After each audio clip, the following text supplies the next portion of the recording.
We'll do it live. Fuck it. Do it live. I'll write it and we'll do it live. And thing sucks. In 5, 4, 3. Citizens of the internet, welcome one and all to another episode of the Politics Show. I'm very happy to be here. Things are changing for the better in my personal life.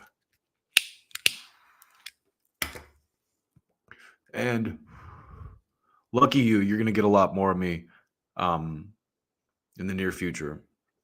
So basically, this week, I pulled the trigger and invested in a electric vehicle. I bought an electric car, and I'm out there driving a lot because I do rideshare, which is probably going to taper off a little bit and should free me up to go live a little bit more, which is kind of what I would like to do more. I'm just not organized enough to put all this stuff together by myself in a timely manner and get all the editing done and then set up the show and all that kind of stuff. So, you know, I'm not going to whine about being a self-produced podcast. I mean, this is what I love doing, and I'm lucky to be able to do it, you know, and have a few people pay attention. You know, I don't have a massive audience or anything, but it's something that I enjoy doing. So anyway, I bought an EV this week, and I was driving it, and there's this dude in like a Mustang or whatever, and I ended up like racing him up this hill, and I just fucking smoked him. Like, my car is so much faster, it's so much better engineered, and it just, you know, forgive me if you're a car guy who loves like the rev of an engine, but it sounds so primitive to me now. These cars that are you know, that burn this like sludge that's, you know, dumped out of the earth. And people will go, oh, well, you know, electric cars just run off the power grid, which also, no, it doesn't use oil. There are plenty of examples of power plants that are run by water, you know, nuclear power. Yeah, a lot of Americas are coal because we're steeped in the past, and we're not a fucking country that keeps up with the times because there's people making money off the broken system. So, of course, you can make the argument that, oh, well, you know, electric cars is really just putting the burden on the electric grid. Yeah, but the electric grid has a lot more options. And also, electric cars don't use oil as a lubricant. And also, they have a regenerative driving mode, which prevents it doesn't prevent, but it allows you not to brake. You let off the gas and it immediately slows down to regenerate, so that prevents some of the brake dust. So they're less pollutable cars. They're better engineered cars. They're quieter. You know, dudes pull up to me on choppers or like really like revved up cars, and it just seems so stupid and primitive. It's like a monkey coming up to me like, oh, my car, oh, listen to my car, it's big powerful car. There's a lot of people on the road. Like, anyway, I'm ranting about that because I think that it's just one of those things where there's a lot of propaganda around it. Like I was telling my friend the other day, the propaganda around electric vehicles is so strong. It's like, you're a total pussy if you're not willing to pay $20 a gallon for gas, you pussy dude who is limp-wristed and, you know, doesn't like cars that go really loud and sound primitive and can be, frankly, smoked by a modern engineered electric vehicle with way more torque, way more precision. You know, I can easily move around these like lunk-headed old people on the freeway who are doing, you know, the speed limit or even Priuses. But anyway, it's neither here nor there. I'm a big advocate of electric cars. I think it's much like I make the analogy like it's like still doing phone calls on a rotary phone. People are going to be so mad at me for saying this, but it's like when you have an iPhone, why would you go back to using a rotary phone? You know, why would you continue using these fucking gross, messy cars that rely on, they're incredibly pollutant, they're loud, they're inefficient, they're slow. Why stay in that world when you have options, better options, you know? And it's only going to get better. Here in Los Angeles, the infrastructure for electric vehicles in the time that I've been kind of experimenting in this world before I actually pulled the trigger and bought one has increased leaps and bounds. So there's charger stations all the time. Plus I can charge at home. I can plug it in my laundry room to the 220 volt thing. So it's like the gas thing is not even a factor for me. EVgo and a lot of the like electric gas stations, so to speak, they charge like a monthly fee for you to use their chargers all over the place. And it's a fraction of what it costs to buy gas. So anyway, let's get moving. This week, our good friend Brianna Joy Gray lost her job at The Hill. And I followed The Hill since Crystal and Sagar were there.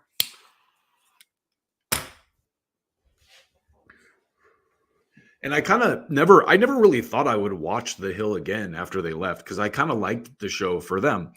At the time, it was kind of like Crystal was the liberal and Sagar was the conservative.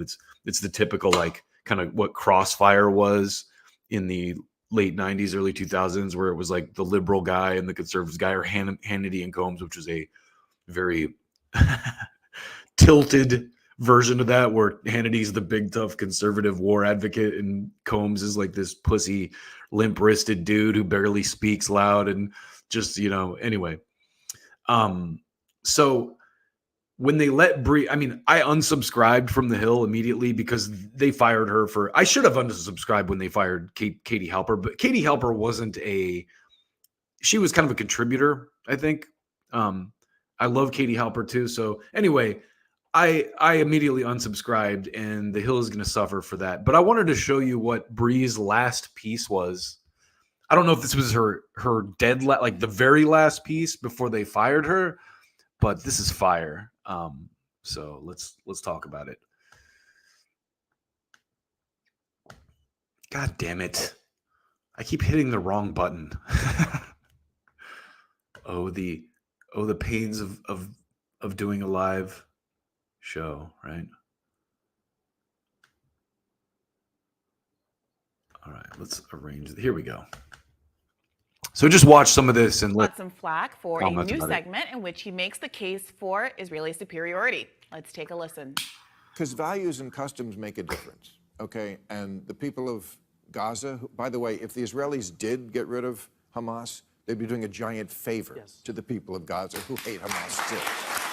But let's just go through the list. Okay, so we all know that Bill Maher is basically a know-nothing simp who sits in his basement in Hollywood and has people write for him. Once he got out on the Megyn Kelly made him look stupid. Tons of people have made him look stupid. So we'll start there, but listen to this. Because the Israelis look like us in most ways, values-wise. Maybe we're not doing it the right way. I don't know. Religious tolerance, that doesn't exist in Gaza. You're either Muslim or an infidel, and you better be a Muslim. Female freedom. This is so ironic because it's not like this reverse argument couldn't be made for Israel. Like, Israel is an ethno-supremacist state run entirely by Jewish people. Yeah, they can make the argument that there are Arabs there that vote, but what does that really mean? Free and fair. We see in America how our candidates are pre-selected. So it's like, yeah, you get a vote for one of the people we chose for you guys.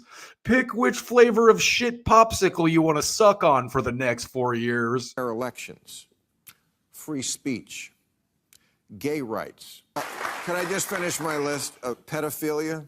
I'll put that under don't ask. Child brides and so forth. Equality of the sexes. I'll categorize that under don't make me fucking laugh. The fact that, these people think that this is where they should be aligned with, that these are the values that you support?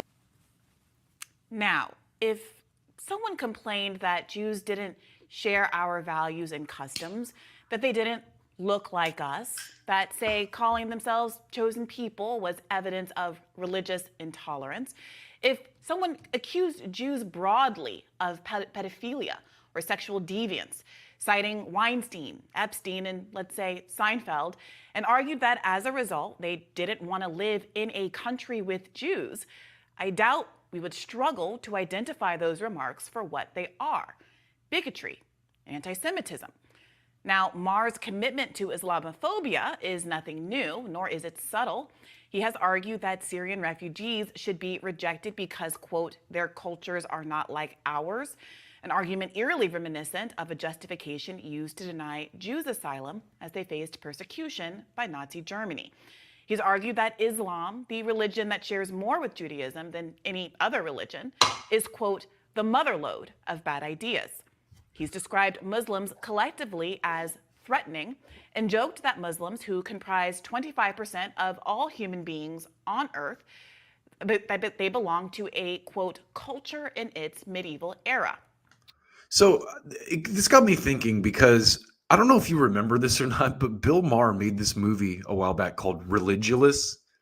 And now he's advocating on behalf of the Jewish religion, when, you know, he was making fun of religion as a whole a couple years ago. So let's play the trailer for that real quick, because I watched that movie and, you know, at the time I liked it, but just check this out. Bless me, Father, for I have sinned. It has been 40 years since my last confession. We're making a documentary about religion. Oh boy. Why doesn't he just obliterate the devil? So one of the things you'll notice in this trailer anyway, and I don't remember it at all in the movie, there's no mention of Judaism whatsoever in this trailer. It's all focused on Christianity, as if that's the only religion that's ridiculous and stupid. And I think he does talk to his Islam in the anyway. Watch this. Therefore, get rid of evil in the world. He will. He will. Yeah, it's coming What's he waiting for? I believe that God wants everybody to be free. That's what I believe. These people are so ridiculous, but the people in Israel who are trying to keep the Holy Land on behalf of their religion are totally legitimate. That's Bill Maher, game show host Bill Maher. One part of my foreign policy. You're a senator. It worries me that people are running my country who believe in a talking snake. You don't have to pass an IQ test to be. Remember that line. It bothers me that people are running my country who believe in a talking snake. When it comes to our next clip about who's really running the country. In the Senate, though. So you would agree that even if a billion people believe something, it can still be ridiculous? Absolutely. How we define what is crazy or not crazy about religions is I love this. Like they got like the hip, like top 40 music. Like, yeah, look how stupid Christianity is. Ha ha, woo. ultimately up to how we define crazy. You start disputing my God, and you got a problem. Now let's be clear. People like that are absolutely stupid. I mean, I don't argue with that, but I think it's funny how selective Bill Maher is just from this trailer. Literally zero Judaist references in this trailer, and you'll see why. Isn't that something called a Moshoko Mazada? I'm gonna go in the rapture, and I'm gonna come back on a white horse. I'm the second coming of Christ. Yes. Not just because you share the name Jesus. No. Gay Muslim activist, that is a very rare job description. You guys have Big ones. If Santa Claus can hit every house in the world on one I don't night, believe in Santa Claus. Of course not. That's one man flying all around the world and dropping presents out of chimney. One man hearing everybody murmur to him at the same time. That I get. The fact that, this land belongs to us for religious reasons, that's totally legitimate, but these guys are all stupid. I'm in the Vatican. That's the Mormon temple behind me. I think that means some... No. Vatican, Mormon temple. No. I'm wrong about everything. Am I wrong? Did you see any reference to the Jewish religion in the trailer for Religulous, the supposed assault on religion that somehow mysteriously disincludes one of the most major religions in the world? God knows what could have been accomplished in this world. Weren't expecting that. Is that God? That's the voice of God. Is that God? Directed by Larry Charles, who ironically was the director of, he worked on Seinfeld, basically.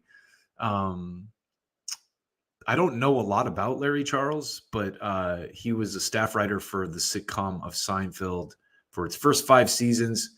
He's directed the documentary film Religious and the mockumentary comedy films Borat, Bruno, and The Dictator. Larry Charles, dangerous. So, whatever. Larry Charles, maybe he's Jewish, maybe he's not. I don't know. But let's get back to Bree. Muslims of, quote, bringing that desert stuff to our world, and referred to Muslims as uncivilized. When challenged, Bringing that desert stuff to our world.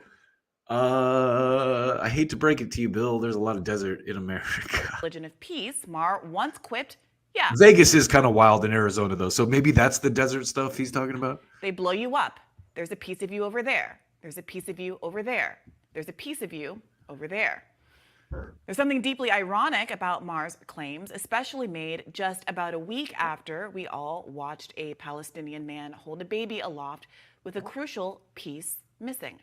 It had been decapitated in an Israeli airstrike. For 7 months, we've watched Israel murder well over 35,000 Gazans, 75% of whom were women and children. Yet we've been told that Palestinians are inherently violent, barbaric, and savage. Just last week, Obama... Watching this, I'm like, oh yeah, of course they were going to fire this woman. She's really going hard at the people that fucking have the money. Obama complimented Biden's ceasefire speech using language that eerily reflected this double standard. A ceasefire alone, he wrote, won't ease the terrible pain of Israelis whose loved ones were butchered or abducted by Hamas, or the Palestinians whose families have been shattered by the subsequent war. Israelis are butchered by Hamas, in Obama's words. Palestinians are abstractly shattered by war, not by Israel, with American bombs and American diplomatic cover. Bill Maher lauds Israel for religious tolerance, saying that it doesn't exist in Gaza. Meanwhile, you'll rarely hear mention of the fact that, say, interfaith marriage isn't permissible in Israel. It's not allowed in Gaza, but the case being made is not that Gazans deserve rights because of religious tolerance, but it's that they deserve to live because they're human beings. And the American policy on that, of course, is Blinken, take it away. Keep on bombing lots of people.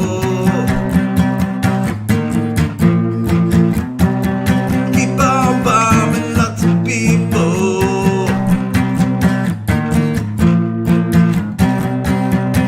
Bombing lots of people.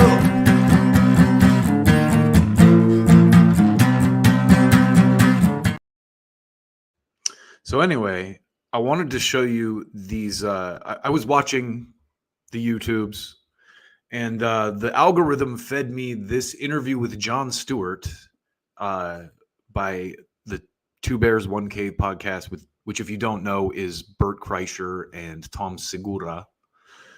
And for the most part, it was pretty basic bullshit, like about their kids and la da da da da da.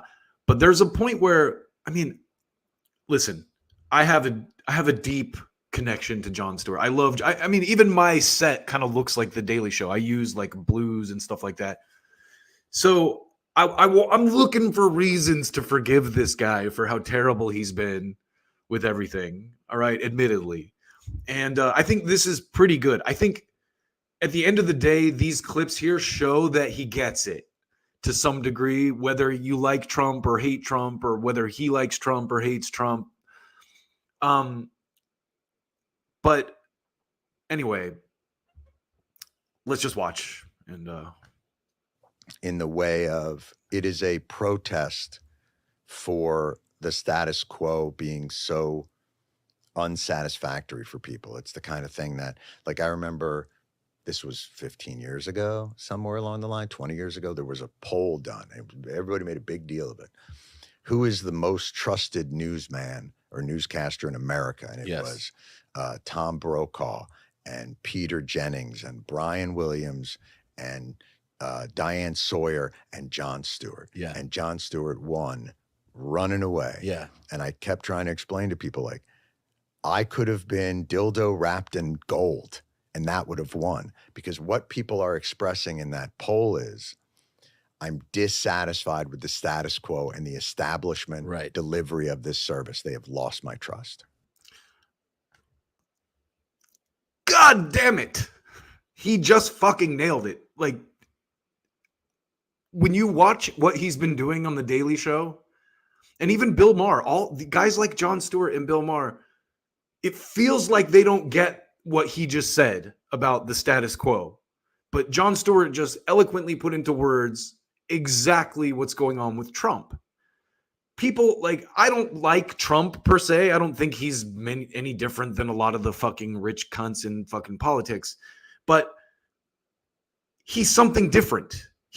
And that's what I think, that was the epiphany for me when I asked my working class friends, like, hey, what, like, Trump is a fucking rich guy who shits on a golden toilet. Why do you like him? And they're like, he's not a Bush or a Clinton.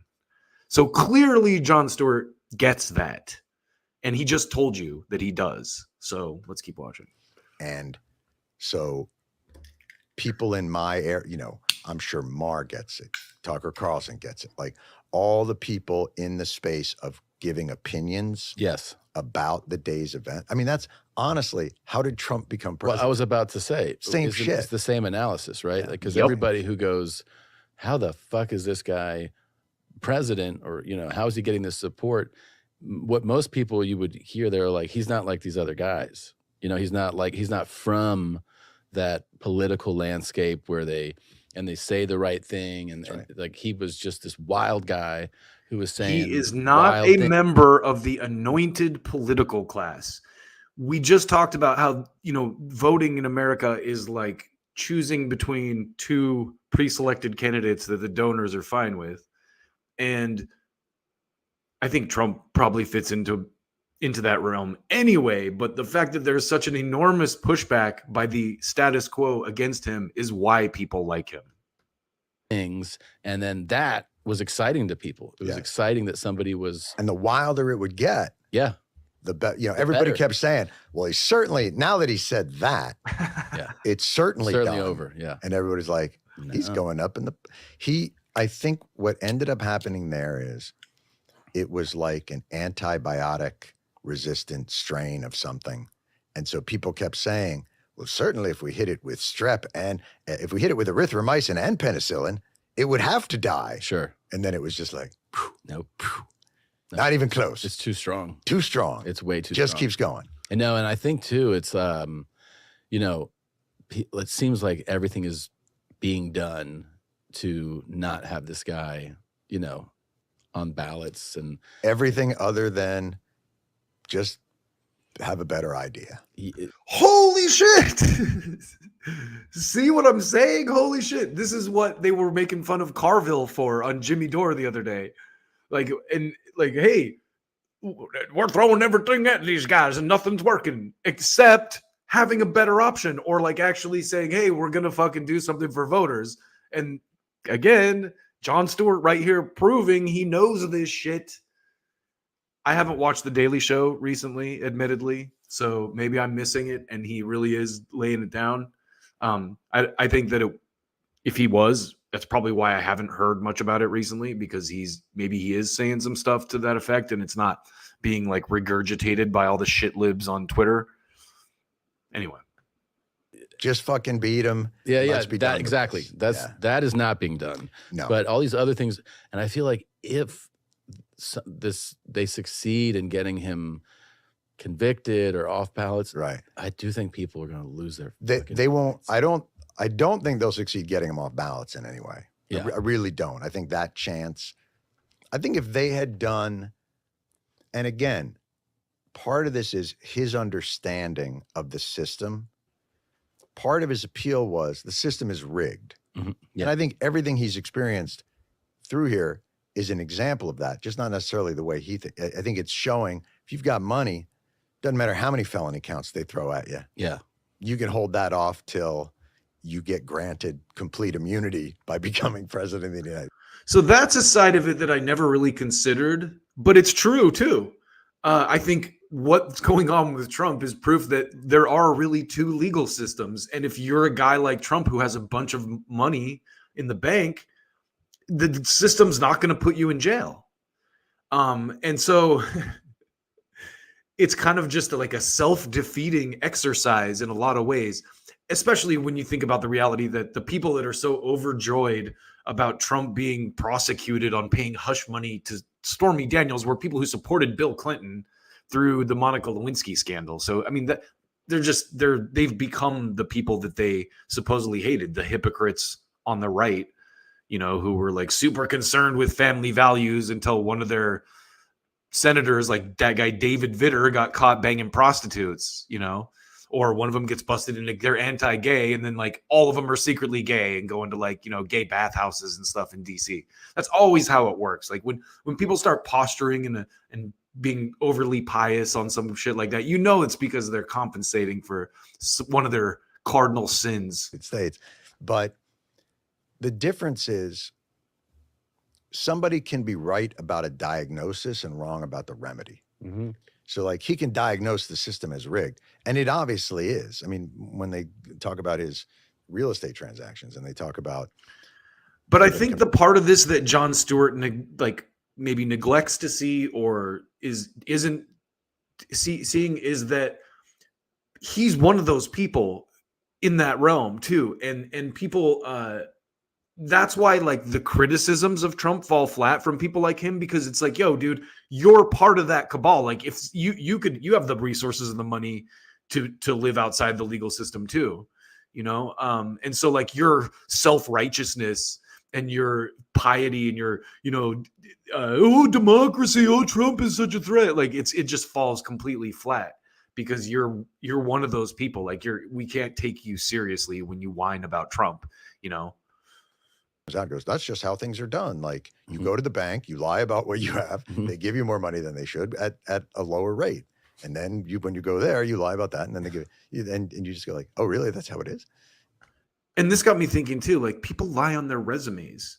People lie all the time. It's like American society is really built on lies in a lot of ways.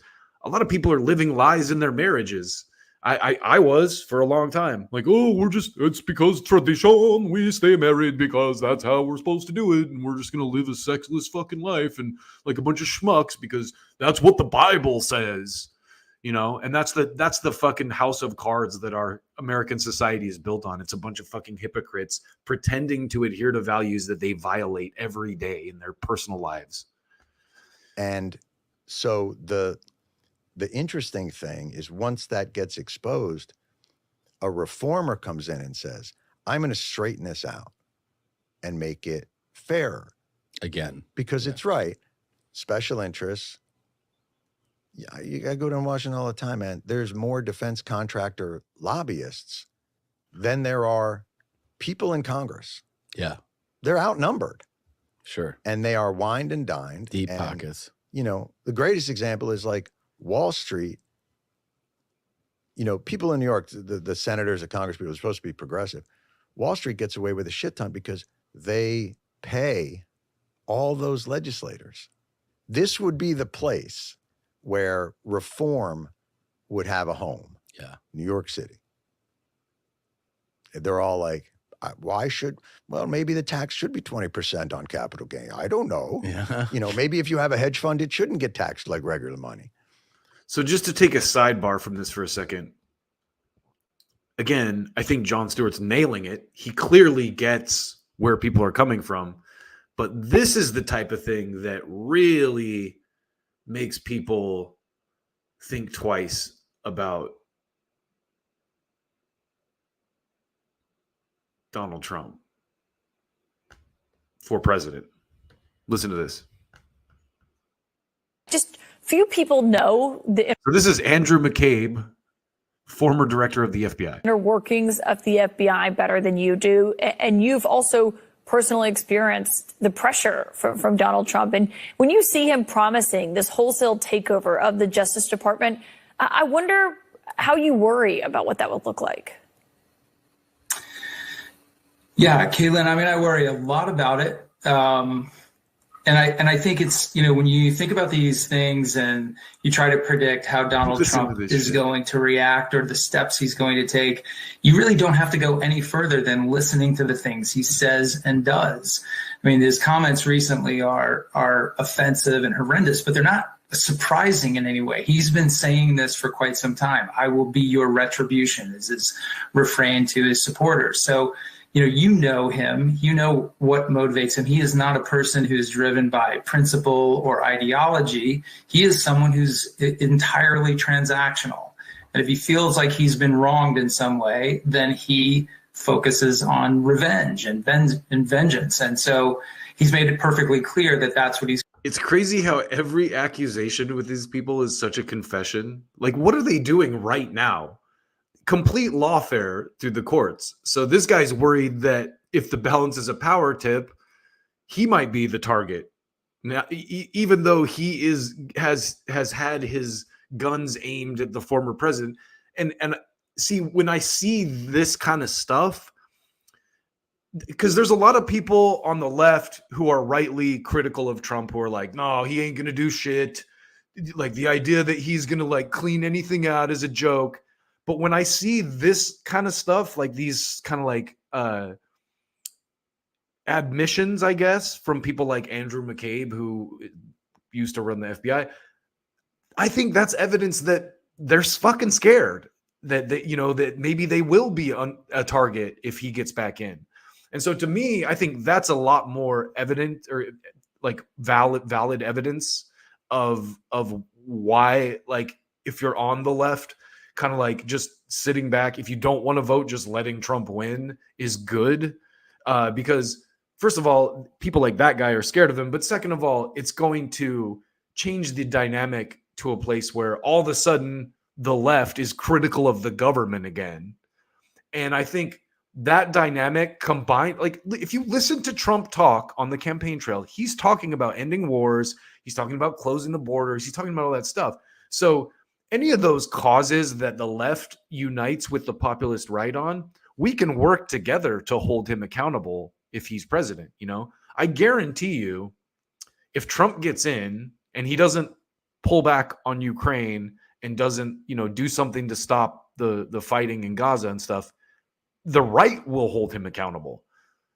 And the left can join up with them to do that. But anyway, listen to the rest of this guy's panic-stricken. Going to do. And in the process of seeking that, he is going to he runs the risk of really dismantling and greatly incapacitating the Department of Justice and the FBI. And that is something that they should take that clip and run it as a commercial, like a campaign ad for Trump.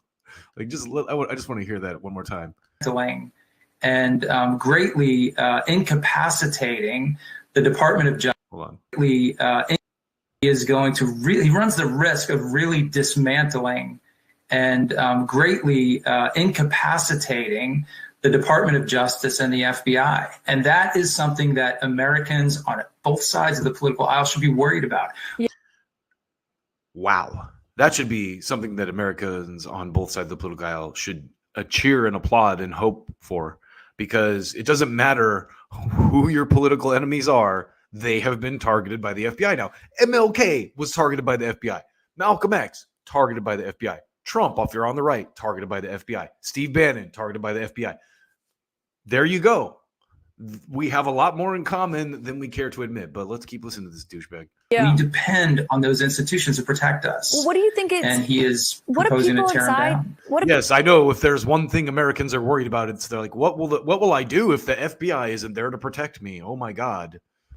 People inside the FBI think when they hear a comment like that. And let me just say, I know that there are a lot of good people working in the FBI that have the best interests of the public and the country at heart. Like, I don't want to seem like I'm blanket, but then you also look at the history, like I just mentioned, of J. Edgar Hoover and the shit they did to MLK and X, and you're like, okay, I'm not denying that there aren't probably a lot of good people. So if you're listening, FBI, yes, I respect that, a lot of you probably do this for the right reasons, but also understand that you're part of a very corrupt organization that needs reform. It's terrifying. It's frightening I have a lot of conversations with former colleagues, people who. My viewer count went up when I started ranting about the FBI. I'm like, oh, FBI has joined the chat. Welcome. Who are or were in the intelligence and law enforcement community and may have worked in, the Obama administration, other places. And, people are really trying to assess, like, what is life going to be like if Donald Trump wins a second term? And on a very personal level. I think most people could just look at the last time he was president and go, it's probably going to be like that. It's going to be pretty much normal. And the press is going to be throwing a fucking temper tantrum, trying to tie him to Russia or white supremacy or whatever they can. These are torturous discussions with their family members about whether or not they have to leave the country to avoid being unconstitutionally and illegally detained. I mean, people. Does this guy hear himself like unconstitutionally and illegally detained? Like exactly what they're fucking doing to the former. We're actually worried about being thrown in jail or grabbed in some sort of extrajudicial detention. And I think, as crazy as this sounds in the United States of America, I think people should really consider that these are possibilities. Listen to what the man says. He typically does what he says, as crazy as it seems. And that's really all the indicators you need. If I'm the Trump campaign, I'm running that fucking footage as a campaign ad. Like, you will win a ton of people. Like, here's the former director of the FBI. We're really worried that Trump's going to dismantle the FBI and like we'll have to go hide in other countries. Why would you have to do that? Why would you have to leave the country to avoid prosecution if you weren't guilty of anything? Because Trump is just weaponizing the justice system against us because he's such a terrible person, like we're doing to him right now. Anyway, back to Jon Stewart. There's a little bit more of this conversation. But here's the thing. So there's so much going on down here. Could you guys write it? Oh, wait, hold on a second. Actually, let me start over. So the second part of this is really good, and it segues into our next segment. Let me go back to the first clip real quick because I cut it off before I got to a part where he talks about. So, as you know, like John did a lot of kind of political advocacy for the 9/11 firefighters, and that's another reason I got a lot of respect for the guy. But in this, he talks about going to Congress, and let me find this. Is an example of that, just not necessarily the way he thinks. I think about the remedy. Mm-hmm. So like he can bank, you lie about what you have, they give you more money than they should. Okay, so let's start right here. Talk about. So basically, he kind of talks about the ramifications of the Trump case, and then he transitions into this thing where he goes into Congress with a bunch of people, and just listen to this, and we'll talk about it. Everybody comes out and goes, that's just how things are done. Like you go to the bank, you lie about what you have, they give you more money than they should at a lower rate. And then when you go there, you lie about that, and then they give you, and you just go like, oh, really? That's how it is. And so yes, that is how American society works. It's a fucking house of lies. The interesting thing is once that gets exposed, a reformer comes in and says, I'm going to straighten this out and make it fairer. Again. Because it's right. Special interests. Yeah, you got to go down Washington all the time, man. There's more defense contractor lobbyists than there are people in Congress. Yeah. They're outnumbered. Sure. And they are wined and dined. Deep pockets. The greatest example is like Wall Street. People in New York, the senators, the Congress people are supposed to be progressive. Wall Street gets away with a shit ton because they pay all those legislators. Listen to this very closely. This would be the place where reform would have a home. Yeah. New York City. They're all like, maybe the tax should be 20% on capital gain. I don't know. Yeah. Maybe if you have a hedge fund, it shouldn't get taxed like regular money. And so you see how powerful, like they don't have fucking time. I remember when we went down there for the first version of what was called the PACT Act, which was that Toxic Exposure Act for veterans. So we got together a bipartisan group of Congress people, and we all sat around a table.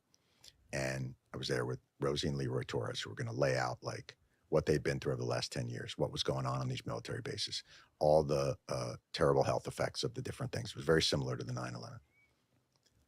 We lay it all out, very compelling. They're all on board. And then they go, oh. Okay, listen to this here. The legislation, could you write it? And then they go, but here's the thing. So there's so much going on down here. Could you guys write it? The legislation, could you write it? And I'm like, I could write a 10-minute bit about the legislation, but I don't know the first thing about it. They don't know the first. But in that moment, I thought, oh, that's how this shit happens. Mm-hmm. So imagine you're not trying to get healthcare for veterans.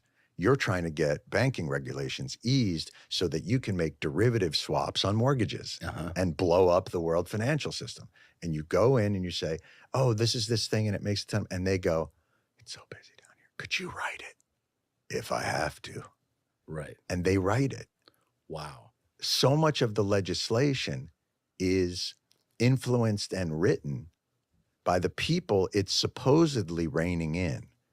And so there's like a wealth incumbency built into the system, or a legislative incumbency for these larger industries that weeds out competition.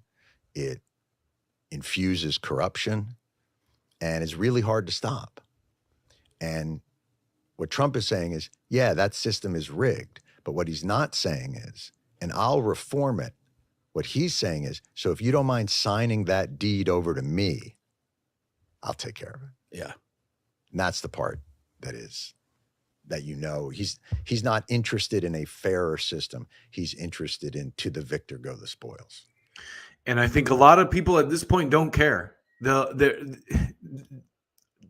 willing to hand it over to them because the people who have been running everything for such a long time are clearly not doing it in the best interests of the country. And to continue on this kind of thought process here, I want you to watch this really quick. And because what John is alluding to is a very clear in this scenario. He has an AIPAC person. What's that mean, an AIPAC person? It's like your babysitter, your AIPAC babysitter, who is always talking to you for AIPAC. They're probably a constituent in your district, but they are firmly embedded in AIPAC. And every member has something like this? That's how it works on the Republican side. And when they come to DC, you go have lunch with them. And they've got your cell number, and you have conversations with them. That's absolutely crazy. I've had 4 members of Congress say, I'll talk to my AIPAC person. And it's literally what we call them, my AIPAC guy. I'll talk to my AIPAC guy and see if I can get him to dial those ads back. Why have I never heard this before? Why would they want to tell their constituents that they've basically got a buddy system with somebody who's representing a foreign country? It doesn't benefit the congressman for people to know that, so they're not going to tell you that. So you kind of take what Jon Stewart was just saying about how the lobbyists write legislation. Like he just kind of told you out loud, we went down there to get health care for these, veterans, and the Congress asked us to write the legislation for them, which is what they do with lobbies, which is why there's a lot of money involved in lobbying things like what we're seeing on the world stage right now. And it's so clear to most people at this point. It's disgusting. But how do we fix that? I don't know. And keeping on that theme, let's jump into Dick Cheney in a wig here and listen to what she has to say about another one of our foreign entanglements. Stop these Russian attacks that are coming from bases inside Russia. So I think there's also a question of whether we, the United States and our allies, ought to give them more help in hitting Russian bases, which heretofore we've not been willing to do. I think if the attacks are coming directly from over the line... I just have to pause here for a second, because whenever anyone says the word Russian attack, this is what I think of. Maybe it's stupid, but I gotta show you this. It's really just me showing my age more than anything. But this is what I think of whenever anyone says Russian attack on the news. This game, Russian Attack from Nintendo. Wow, it's only 1869 for it's like old school NES. But it was almost like it wasn't really like Russian. I wonder if even back in those days they wanted to call it Russian Attack and have it be like a Russian propaganda thing, but then they were like, no, that's a little too racist. Maybe we need to just change the wording on that, and it can still be like pretty propagandist, but you know, we're not going to go full tilt racism against Russian people with it. Anyway, back to this this unhinged woman on the news in Russia, that those bases ought to be fair game, whether they are where missiles are being launched from or where they are where troops are being supplied from. I think it's time for that because Russia has obviously escalated this war, including, as you said at the beginning, attacking Russia's second city, Kharkiv, which is not on the front lines, and trying to decimate it without ever having to put a boot on the ground. So I think it is time to give the Ukrainians more help hitting these bases inside Russia. One of the reasons she literally looks like Dick Cheney in a wig. It's like over time she morphed into this like disgusting person. I don't know if you've seen the pictures of her when she was younger, but she was like actually kind of a pretty woman, and then she just like morphed into this war pig. Check this out. Another little sidebar bar here for you.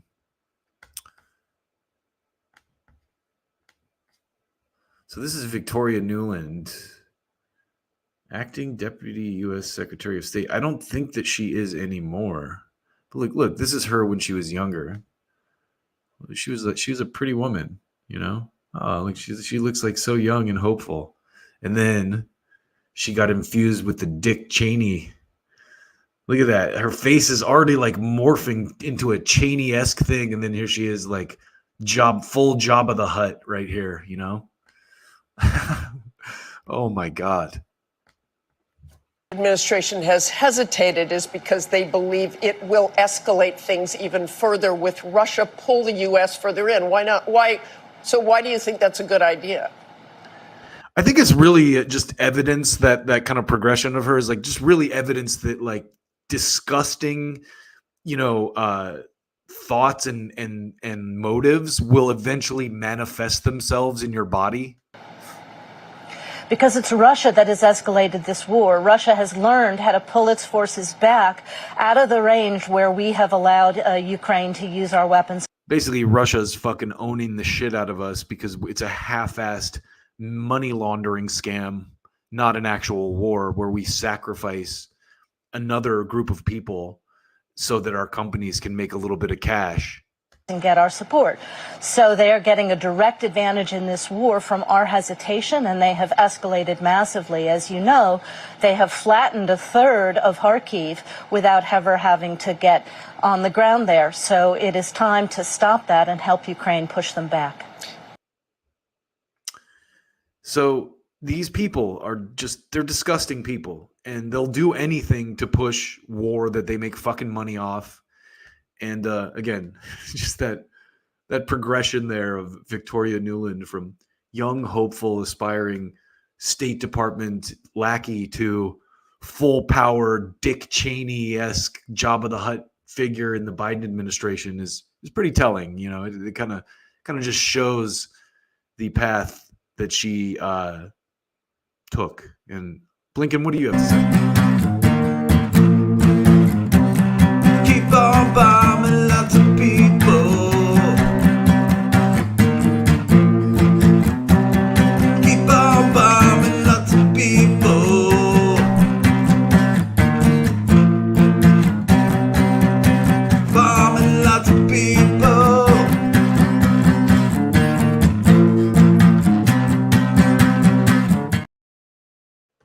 So for our next segment, it's related, believe it or not, but if you're into metal at all, you've probably heard of this band, Slaughter to Prevail.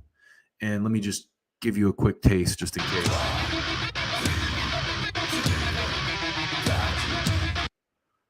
This is Slaughter to Prevail live at Incarceration.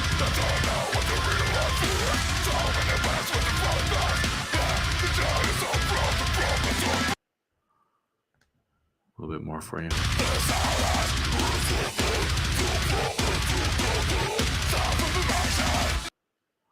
So these guys were recently on Adam 22's show. What's it called? Fuck, I'll remember when I pull up the clip. But No Jumper. Great podcast. And to me, it's great because it's good to see that like metal bands are kind of getting recognition in like a mainstream hip hop podcast. But what I wanted to talk about is there's two bits here where the vocalist, Alex Terrible, is Russian. And so he has a couple takes here that I think are really interesting. The first one is about Ukraine and Russia and relevant to our segue piece here with Little Miss War Piggy. So check this out. This is Alex Terrible. Stop these Russian. My bad. That's not Alex Terrible. That's Victoria Terrible. This is Alex Terrible on the No Jumper podcast. American, whether it's fair or not. So Adam basically asked him to set this up. Adam asked him what it's like being a Russian in America today. And listen to this. American, whether it's fair or not, might have certain impressions of the average Russian. Doesn't give a shit about this stuff. Like a lot of Americans doesn't understand what is going on, doesn't give a shit about this shit. But anyway, between Ukraine and Russia, if you go to Europe, you can face the fucking Russophobics or whatever, But I understand this. I'm not political. I'm just musician. I do my stuff. I have my point of view all of this situation. But, like it is what it is. This guy is really smart. Like watching this interview made me like want to check their music a little bit more because I've never really been way into it. But and I just do my stuff. I'm being egoistic maybe or whatever. I don't give a shit. And a lot of sanctions, but I'm glad I have this opportunity to move to another country to do all of this shit. And I go back to, I just when I arrived to America, like a few months ago, I was in Russia. My family is still in Russia, my dog in Russia, and my friends, and all of this. And I have a house, a huge fucking good house in Russia. And I fly to Russia very often, And thanks God and whatever, everything is okay with me, I think one of my biggest takeaways from this interview, too, is how similar Russians are to us. I mean, like you listen to this guy talk and he sounds like an American, basically. He gets into a little later in this, which is going to be a transitional piece for us. He gets into like, he was called out for having like a white supremacist tattoo. And his response to that is, I think, absolutely fucking just so genuine and cool, really. But anyway, let's keep going on the Russia stuff here. But I have a lot of like people who I know, they on the front line, a lot of they dead, I have people from Ukraine, I know they like same fighting and all this shit. I just don't want to fucking touch this stuff, Definitely. Yeah. So do you like... That got me thinking too. I mean, Ukraine and Russia are intertwined historically, and it would be like if the United States and Mexico were fighting, like taking a position there, you're like, oh, I have so many friends that are Mexicans and I have so many friends that are American. I would never, not that that's ever going to happen, but I'm just, using that as an analogy to, help people better understand what the dude's going through.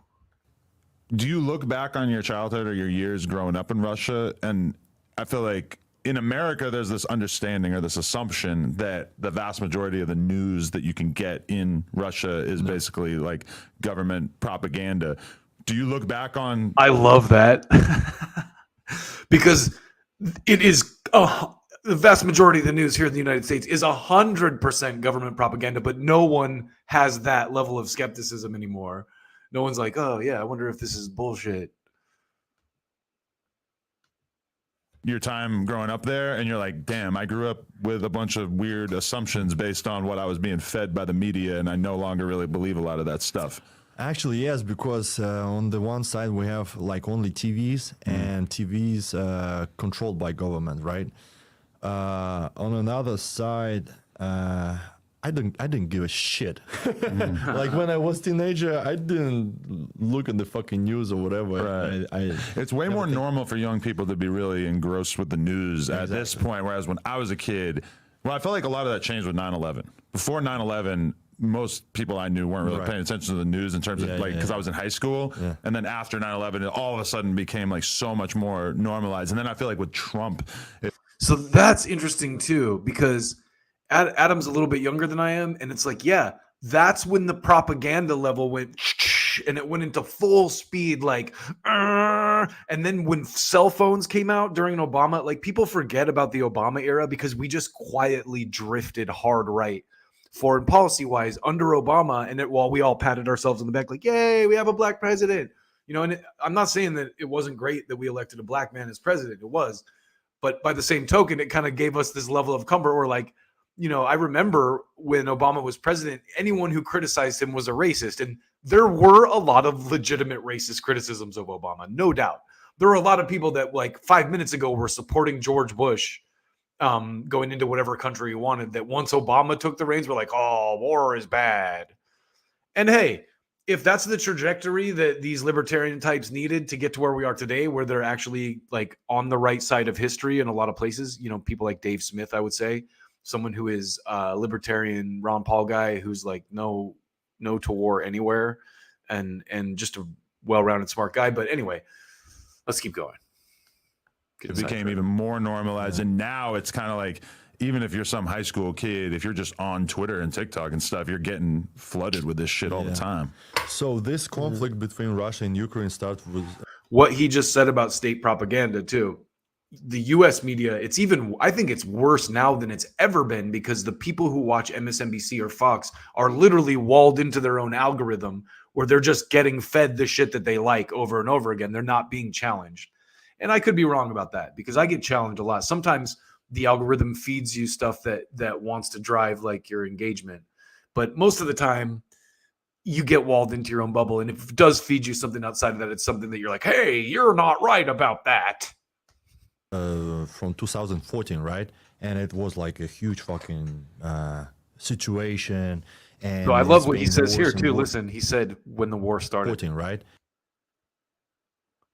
Sudden became like so much more normalized. And then I feel like with Trump, it became even more normalized. And now it's kind of like, even if you're some high school kid, if you're just on Twitter and TikTok and stuff, you're getting flooded with this shit all the time. So this conflict between Russia and Ukraine started with, from 2014, right? And it was like a huge fucking situation, and it's been worse. Just him saying that on a popular podcast like No Jumper is a huge deal. And worse and worse. But in 2014, I didn't know about this shit. I didn't give a shit, you know. I do my fucking music and all this stuff. And no one knew about it, my friend. 22, when it kicks in, you know, the huge fucking conflict. Huge. Again, that goes back to what I was just saying about Obama. It's like that war started under Obama. And I vaguely remember like, oh, Putin took Crimea, you know, but what they don't tell you is, yeah, he took Crimea because we fucking started a war. We cooed their country and started a war in Ukraine. And so Putin hurried and grabbed Crimea because that's his port. And they just got like, Putin, the violent dictator, took over Crimea today. And Obama was so weak, he wouldn't even start a war with him over it. Obama was actually pretty measured on a lot of this stuff, which I don't think he gets a lot of credit for. But he also did a lot of terrible stuff like, you know, Google Obama 90%, all that. War. Then I start to scream like, stop this war, what the fuck is going on, blah, blah, blah. And I was like, you know, not being smart and all this shit. Of course, I'm against the war still, you know, and I'm not supporting all this shit. And war is just a disgusting thing. And if you like a military guy or whatever, you understand this is like a bad situation. But if you're really military, you go to the front line and fight whatever, like, and you know, this is yours. This is your like fucking job or whatever. I'm not military guy. Even if I went to military school, but I'm not military guy. I'm musician, so I don't want to touch it like at all. You know. I feel you. Yeah. So, do you? Has the government really gone out of their way to fuck with your band when you guys are supposed to play out there? And is it just because of the imagery and the? It's very risky. It's very. So this is interesting because he kind of talks about like Russia censoring his band and how they have to be really careful. And it's like, it sounds exactly like the United States. It sounds exactly like stuff people here have to do. There's no difference. Risky because if we go with Slaughter to play a show at Moscow, for example, I'm not being cocky or whatever, but we will definitely have 5,000 people at least. 5,000, maybe 1,000. So you guys are very big in Russia as well, I would right? say even more. I've seen bands like do basically arenas in Moscow that are smaller than us. Yeah. And when's the last time you played in Russia? Fucking 3 or 4 years. Oh, it's been a while. Okay. Actually played in Ukraine like 2 months before the war. Yeah, Really? Yeah. Wow. Yeah. And you know, like if we're gonna do this immediately, like people who support war, people who's like very patriotic, they will start to like snitch on us, like, hey, this band against the war, this band talk shit about this war or whatever, you know, this band like me personally talking shit about all this situation. That's exactly what just happened with Brianna Joy Gray. So a bunch of people complained. I guarantee you, a bunch of like rich donor people, well-connected people complained to the Hill. She's talking shit about stuff I like. She has to go. Attention for them, and they will shut it down, I believe, you know, and it's fucking sucks. Because if they shut it down, they can put us on the war. Because I'm from Russia, you know. I don't want to go there. That would suck to go from tour to the front lines. Fucking front line. That'd be the worst day of your life. Yeah. Because this is a Russian roulette. Right now, war is just a Russian roulette. You go to the fucking front line or whatever, you just got bombed or whatever, you die. Yeah. That's it. No matter how cool you with the guns or whatever, it's just a Russian roulette. God damn. Fuck that. It's Russian roulette. I like that. No matter how cool you are with the guns or whatever, in a war, you're going to die. But is there a part of you that doesn't like to speak up about the Russian shit or get too deep into talking about it because you don't really want to poke the bear, pun intended? So earlier in the interview, he talks about wrestling a bear. That's why they're making the bear joke. In terms of, you know, fucking with the Russian government, because you know that they can go out of their way to fuck your whole life up. So our government, our country in the war right now, and Ukraine as well, right?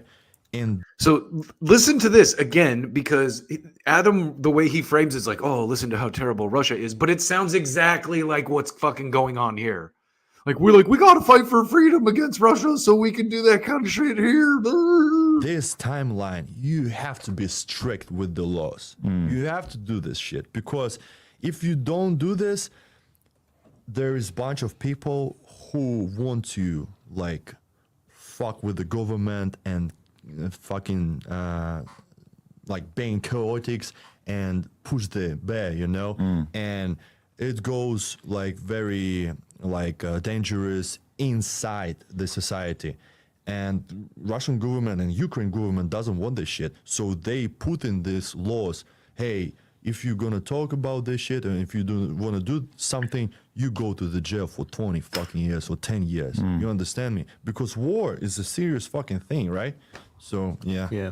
So you think about guys like Gonzalo Lira or Julian Assange, you know, or Daniel Hale, or the myriad of other people who have been arrested for telling the truth. And it doesn't sound any different. Definitely. I was actually in Ukraine a couple months ago. Listen to my this. girl's from there, and you don't want to say this if you want to go to Russia. But basically, long story short, they opened where her town is. They opened a club, and they have like strict curfew.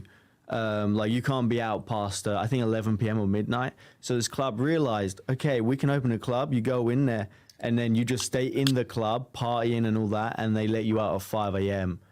So you can't choose to leave before that. No, because you'll just get arrested and go to jail or whatever, right? So but you know, it's a war. So why are you going to the club? So that situation is what our money is funding right now, halfway across the world. So what they did was, when it opened, a lot of guys, like military guys, turned up, just took the guys from there, like, okay, you want to go to the club and have fun? Have something better for you, and just send them to the front line. So it's very, it's that's the worst night of your life too. But it's fair. Popping Molly. So they're literally abducting people from nightclubs and forcing them into a fucking war. That's what our tax dollars are funding. In the club, and then you fucking have to It's go fair. die in the battlefield. Defend your country, right? Yeah, exactly. It's like, Oh, hey, shit. you know, there's a war going on in your country. You want to go and have fun. We've got something more fun for you. Imagine taking an E-pill and then they're dragging you to the battlefield and you're just rolling your ass off in the back of the paddy wagon, getting dragged off there. Holy shit. All coked up. Yeah. Maybe a more, you know. It's kind of scary. Yeah. Okay, so I want to ask about this too, is that people try to like paint you as having like, So this next piece of this, I thought was interesting. It's really kind of like ties into our last piece of the day, which involves a racist dude. But in this guy kind of, I love this, the way that this is laid out, because basically when this band kind of first blew up, obviously this kind of music, the shaved head, the white guys screaming, it's aggressive, like mean sounding music. Pantera, all these bands have always had to deal with like accusations of being racist and white supremacists. And sometimes it's valid, sometimes it's not. But in this case, I think it's interesting to listen to the way that this guy breaks it down, because he was involved with some right-wing groups in Russia. And he kind of, the way that he kind of explains it and how he's changed, and even he's so honest about the symbol itself, and how originally the symbol was like a pagan thing, but Hitler, much like the swastika, the Nazis kind of adopted it. Which, the more I think about this kind of shit, makes me wonder, like, oh, okay, like why is like the Nazis made all these things off limits that weren't even technically theirs, like a swastika? That's kind of weird, pagan stuff. That's like, anyway. Listen to this. He kind of talks about being accused of being a racist, and how he kind of, how it happened, and all that, and how he feels about it today. like a far right background or having kind of This is Alex Terrible, by the way, from the band Slaughter to Prevail, a extreme deathcore band. In terms of like, I guess there was like a tattoo, and like people try to make it out like you were down with some racist dudes at a certain point. No, yeah. Is that shit kind of exaggerated, or was that something that you had like a brief time period in your life? So you talking about the Black Sun? Yeah. Yeah. Because there's a lot. Metal is like a political battlefield. There's like extremely far left people and extremely far right people. Something about gay people or whatever. He's definitely right about that. Right. They start to attack me fucking bad. I'm not against gay people or whatever. I don't give a shit. Right. I just don't give a shit. And this is my it's not my deal, you know. But at the same time, I was talking about children or whatever, you know, because I saw some videos, people wanking off on the street, or like playing fucking, doing some crazy stuff, you know, and just fucking kids watch this shit. And I was like, dude, this is wrong, you know.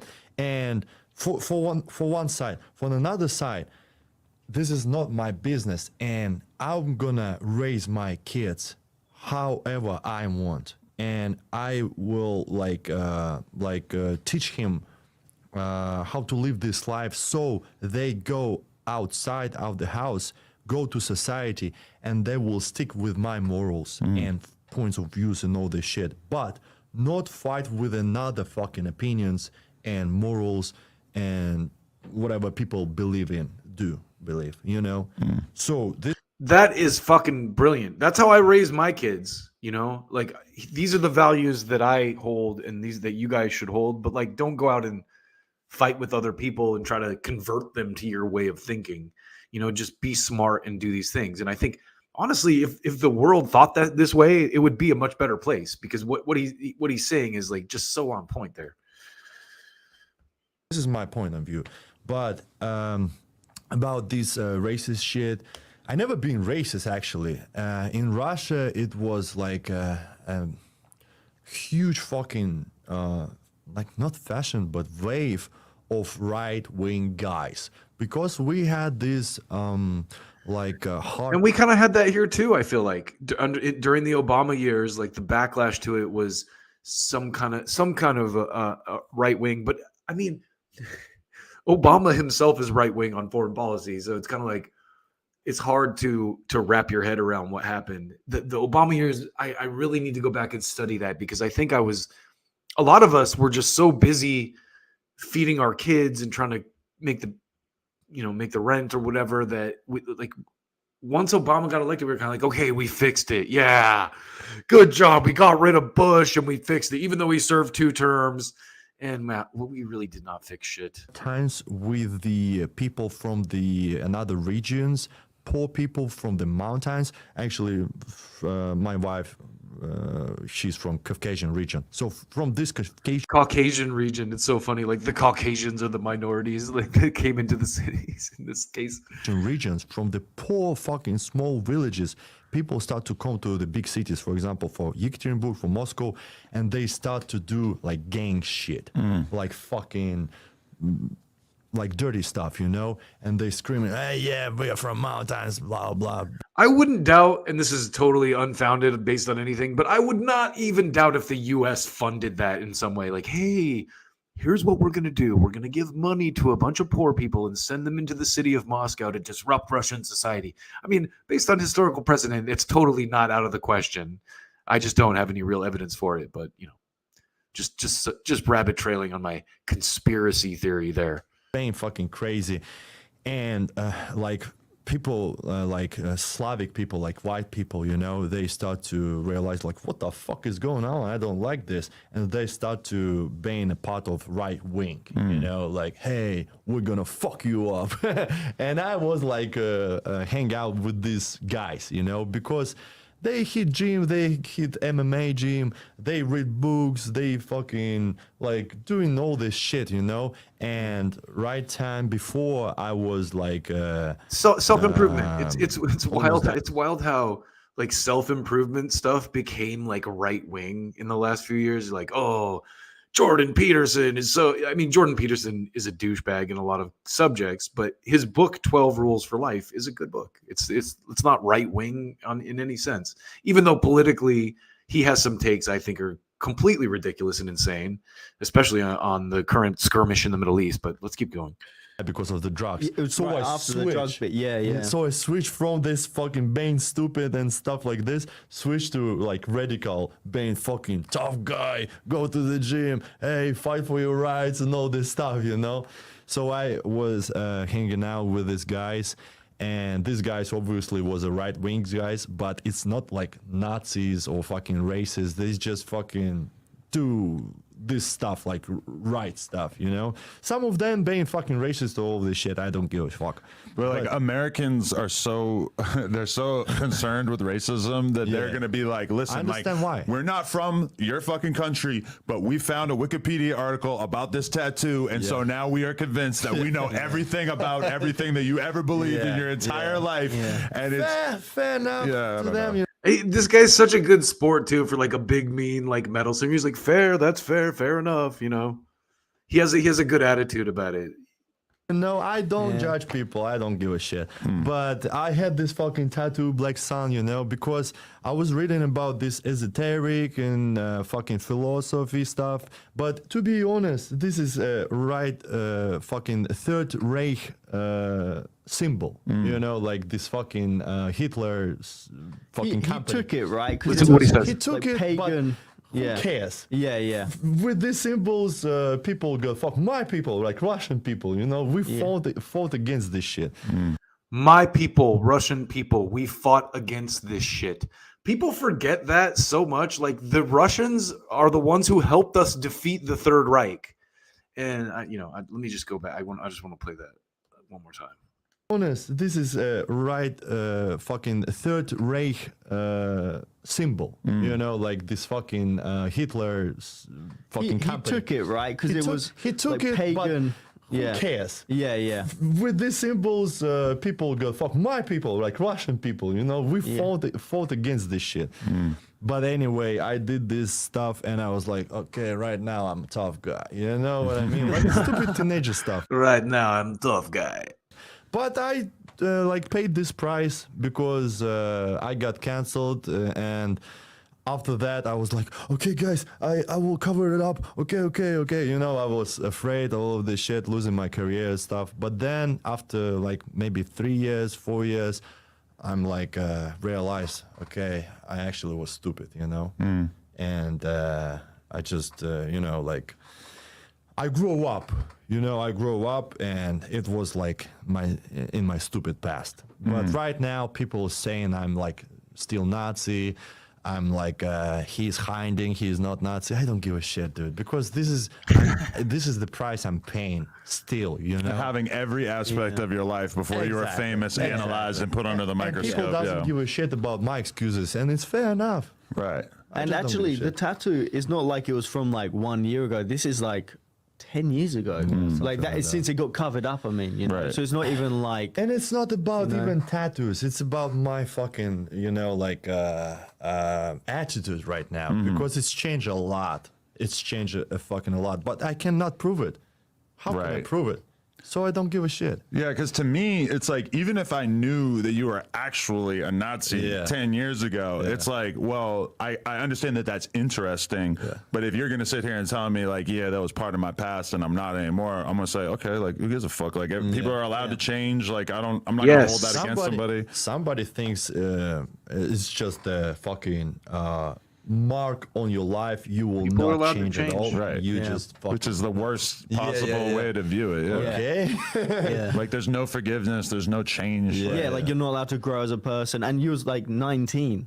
Something like that. Yeah. So it's like, I don't know. Anyway, I thought there was some interesting stuff in there. Good band too. Check out some of their stuff if you're into hard metal. But mostly just the Russian-Ukraine stuff, just from a guy who... It's interesting to hear a Russian man speak about this kind of thing and like his perspective, and clearly like a real intelligent guy with, who speaks 2 languages. You can tell from his heavy accent that he speaks. I'm always so blown away by that, because I'm trying to learn Spanish right now. And I'm stumbling along. I'm starting to pick it up, but like anyone that can speak multiple languages is so intelligent in a way that I think is just overlooked in so many ways. So if you're out there, bilinguals, trilinguals, quadrilinguals, whatever you're doing, you're badass people, and you have my utmost respect. Real quick to the comments, we got Willie Bragg in the chat. Thank you, Willie. I'm doing great, man. I've been watching your stream. I saw your piece the other day on Brianna Joy Gray firing, and I tried to cover it from an angle of like, here's the piece she did before they let her go, which is pushing buttons for sure. She's out here pushing buttons, which is what a good journalist would be doing. I saw her, totally take on the douchebag contingent. I might refer to them as like Elon Musk's phallic leeches or whatever. Like they're just like parasites that like latch onto Elon's penis and slowly suck. And those people are attacking her. Like they're such gigantic hypocrites. These like free speech guys who are like, oh, you can't say something I don't like about Israel though, because then you're a racist. I'm going to go back to my tech company now. And, fuck those guys. They deserve to be punched. And then what I think was so funny about that is they attacked her as a racist. They're like, oh, are you racist against white people? As if they're not just totally projecting their own pathetic fucking state of mind. These fucking, oh, you're like white men crying racism. I'm sorry, I'm a white man. It's fucking pathetic. Like a white guy complaining about racism is pathetic. Listen, it does happen. It does happen, but it's like, come on, really? Like, have you suffered from systemic racism? Not at all. Like, maybe the dude at the fucking supermarket or the black kid called you a cracker or something. Like, you deserve it. Just laugh at it and go, yeah, hey, fuck, I'm a cracker. Whatever, dude. People are fucking, and the reverse of that is so fucking twisted. My daughter has friends that are not white, and she's told me stories about how older people have treated them, where I'm hypersensitive to this shit because I grew up with friends who were not white and in small town America, and I felt racism like vicariously because of the shit that happened to them when I was with them. So I witnessed this fucking shit firsthand. And again, white people complaining about racism could shut the fuck up. Like, just shut the fuck up. Anyway, the last piece of the night here is going to be well, the night. Fuck, it's only 1 o'clock in the afternoon here. The last piece of the show today is showcasing a guy who I think is a legitimate racist. But I also want to know, there's probably people in the chat who like know more about this, but this guy's from Patriot Front, right? And so he totally comes off as a Fed, and Patrick Bet-David, who platformed him,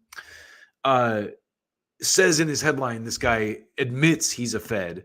But I watched some of this, and it's like there's a couple things actually later on in the chat that I do kind of agree with him on, and I think that's one of the reasons guys like this are being put forward in the way that they are. So listen to this right here. Twitter. And you could say he's interesting as an entrepreneur. I'm not a businessman. I watch some of your content about the EVs, but I'm not qualified to speak on those matters. But Elon Musk, I think it's interesting in the realm of free speech and in business.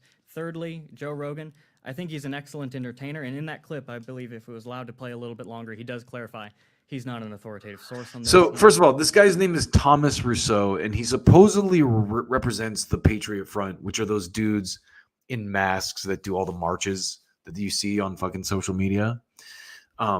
So listen to some of this stuff and we'll talk about it. Entertainer, and this is just his off the hip comments, and I even think it's a little bit complimentary, him pointing out how there's no fat people, because I'll take it if that's the only thing about us. So listen, man. So he's talking about Joe Rogan showed a clip of the Patriot Front, and basically the way this starts out is Pat Bet-David is like, hey, Joe Rogan thinks you guys are kind of a joke. And I've said this on the show. I'm like, where are the journalists? How come no one's talking to these Patriot Front people?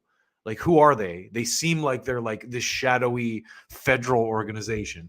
And so that's kind of where this conversation starts. And Pat's pointing out how Joe Rogan was like, hey, and this guy's like, yeah, Joe Rogan said there were no fat people. I'll take that, How well? What are the benefits package of the feds? Like, how well do they pay you, man? Like, is there like they don't pay me? They don't pay you? Nope. Okay. I'm not a federal agent. I am not being paid by anybody. And actually, a lot. Why do you think so many people that are trusted don't believe you? The way that they get around this is they do this through NGOs too. So he's like, I'm not a federal agent. I just take money from this like shadowy corporate organization that's tied to the federal government. I think it is partly astroturfed. I think because it is so convenient. Because when we do these big things, astroturfing is doing fake protests for attention that are related to a shadowy cause. So with these people, every accusation is an admission, or every accusation is like a confession. it is. We are presented to millions of new people because it is a spectacle when we go on march, when we have the drums and the banners and the uniforms and the masks. It is engineered to be something which is spectacular. It is very out of the ordinary. It is engineered. Notice how he paused on that word. He's being very honest here. It is engineered. This thing is engineered. Ordinary. And people watch it. And it's very easy for a lot of conservatives, I believe, not the ones here, but a lot of conservatives to dismiss us by saying that's not real. It's fake. You don't have to engage with these people. You don't have to engage with their ideas. You don't have to engage with the fact that the political landscape might be bigger than you previously thought. So it's an argument of convenience, so that they are also, a lot of people are worried about guilt by association, because the left throws around words like white nationalist and neo-fascist, and I haven't called myself those things, but the left throws around these labels wantonly. And a lot of people decide, okay, well, I'm going to stay away from anybody the left labels with those things. But the thing is, these aren't real definitions. These are insults. They're labels to censor and silence people. When they call you racist, when they call you a Nazi, when they call you all these things. And it's a lot easier for some people to say, hey, I'm not a racist. Those guys aren't even real. As opposed to saying, hey, these are patriots. These are nationalists. They may not be like me. They may not agree with me on everything. Yeah, but that's different, though. You're saying the left. Musk had a meeting with Trump the other day. Well, Musk wasn't using those terms exactly. No, I know, but Musk doesn't trust you and your camp based on what he's saying. Like, hey, let's investigate these guys. Joe Rogan is a very reasonable guy. I agree. Guy that's, and some may, even from the left, are sitting there saying, why would Alex Jones criticize you and say you were tied to Obama, And so that is the part that's interesting to me, and I need to read more into this. But this is kind of what Pat's calling out here, is like, this guy has ties to the Obama administration, so it seems even more like an op. And like maybe even he's tied to the Charlottesville thing. So it's kind of like, wow, maybe that was an op too. Like everything is fucking suspect at this point, you know? Like all the media shit that happened during the Obama era, it could all be like scripted by these like office of, you know, whatever, like the what's the big one, the agency, the global agency for media or whatever. There's a government agency that's like literally the propaganda arm. It's like the global media influence organization. I can't remember the name of it off the top of my head, but you know what I'm talking about. That's the kind of government. We spend so much money on bullshit like this. It's not even hard to believe that this guy is part of one of those, you know, the NGOs that kind of like spread funding to different organizations to do this kind of shit. And one of your founders was, you know, doing stuff with Obama campaign. I know what he's talking about. Tell me. So Alex Jones is familiar with Charlottesville, and I believe what he's talking about is one of the organizers of Charlottesville, Jason Kessler, did publicly work for the Obama campaign at some point years before, but I have never worked for the Obama campaign. That's interesting.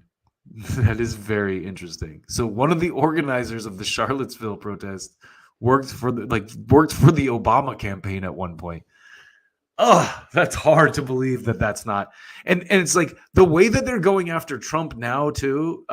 It's kind of like you could totally see them manufacturing these events as ops to get at Trump. And you know, I think I think so many more of these are coming in the next like 6 months. Like God only knows what's going to pop up, but let's keep going. And you can search for a million years, you'll never find a single statement of me ever supporting Obama. And Alex Jones said he'll release a report on that matter in a week or two. I don't think it ever. I think if he sees this, he will react to this and say. So Jason Kessler, I just pulled it up, is an American neo-Nazi white supremacist anti-Semitic. I've never worked with him directly. You've never worked with him directly? No. So you guys have never spoken, never done anything together, no communication? We spoke at various times. That guy just looks, hold on a sec. That guy just looks like a fake white supremacist. Just look at that guy. He looks like he put on like the white nationalist MAGA costume or something. He's got like the American flag t-shirt and the hat. Like, but then look at him as a person. He doesn't look like the type of person who would run with that crowd. That's pretty funny. No. So you guys have never spoken, never done anything together, no communication. We spoke at various times at Charlottesville. Off and on. So what do you and him agree on? You and Jason Kessler? I do not know the man personally. I don't have a list. He has changed his beliefs several times throughout his political career, to the best of my knowledge. When's the last time you spoke to him? Which is fine. People can do that, as we just discussed. But it is very suspect that he worked for the Obama administration or the Obama campaign and then suddenly became a, you know, Charlottesville organizer. An allegiance there where you guys get on? No, there is not. When's the last time you guys had communication? Years. Okay, got it. So let's set that one aside. So let's go to... But that's where I think the Obama fact is coming from. So again, this is the great thing about asking questions. You know, the audience can go do their own due diligence and people can react to it. Let me continue. So your position, I'm reading some of the stuff that you've said. An African may have lived, worked, and even been classed as a citizen in America for centuries, yet he is not American, okay? Yes. He is, as he likely prefers to be labeled, an African in America. The same rule applies to others who are not of the founding stock of... So I just want to say, as they go through this, immediately I was like, okay, well, this guy, the stuff this guy is saying is clearly racist, I think. But then it's also like it's such a fucking stage managed thing. It seems like that they want to put this guy out there and pretend that, you know, the people who believe that, you know, we should strengthen the family, or the people that like believe we should close the border, or we should stop like spending all this money on foreign wars. They want to lump all those people in with a guy like this so that they can say that it's racist to feel this way. And it's like this guy's views, which he's going to go into here, are completely ridiculous on like who's an American. If you're fucking born in America, you're an American. Like I don't give a fuck about anything else. But anyway, our people, or do not share the common unconscious that primates throughout our greater civilization and the I think he meant permeates there. European diaspora. diaspora, the American identity was something uniquely forged in the struggle that our ancestors waged to survive in the new continent, not simply by birth, by one granted this title, but by the degree to which he works and fulfills the potential of his birth. So what do you think, like, if you were to break down what you believe in, do you want America to be a place where it's all white nationalists and nobody else that's not a white nationalist will be here? Would that be an ideal situation for you? Not necessarily, and I believe that might be a bit of a leading question. But when you're talking about that statement in particular, Yeah. and it is from an older version of the manifesto, it has been updated and clarified. But when you look at different groups, different groups in America, blacks have been very much culturally, economically, socially, and even legally distinct from what we call white Americans, or I simply refer to as Americans, for the entire history of this country. And from the that, my friend, has been structured. That's been a structured and a systematic thing. You can see it in the way that, from when slavery ended, Jim Crow, and then the police state, and the way that African Americans are literally, there's the 13th Amendment. If you've seen the 13th Amendment, they literally say slavery is not okay unless you committed a crime. And so what do? They make everyone a fucking criminal in the hood, and then they put them in jail, and now they're doing fucking slave labor for corporations in jail.